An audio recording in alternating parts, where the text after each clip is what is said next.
about added sugar in baby food, and it's a case study of how to hold Nestle to account in Africa. So a lab found that no added sugar was found in baby products sold by the company in Switzerland and the UK. But when the same product was sold in the Philippines, South Africa, and Thailand, it contained an added amount of baby sugar. Of course, Africa has seen an increase in childhood obesity over the last few decades, an increase of 23% since the year 2000. And ideally, the WHO, that's the World Health Organization, recommends that children should not have sugar before the age of 2, or salt or fat. Yes.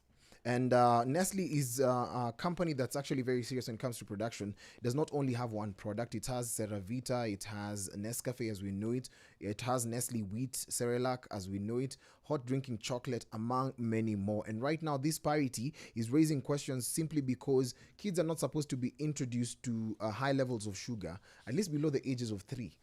Because the hyperactivity that goes on in their body would actually cause distraction, because they're trying to just build their nerves, they're trying to build a bodily system, a gut that can actually handle all other forms of food. And of course, these investigations have brought to light some of the flavored cereals by babies aged 6 months and older. And of course, we are looking at different countries, in particular the sub-Saharan countries. Yeah, I think we've had an issue of multinationals selling goods that are either substandard or, just not to the right level in Africa and the global south, as they like to call it. Yeah.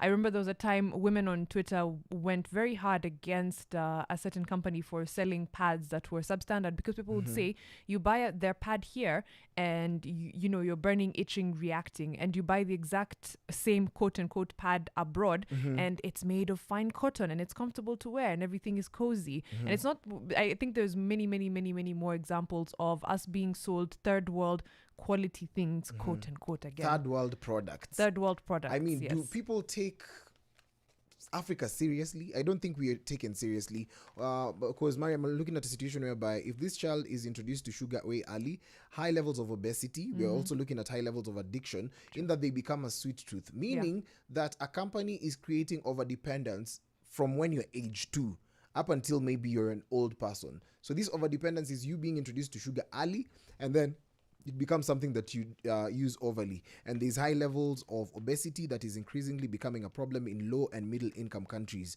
Quite sad, but you actually need to be very vigilant.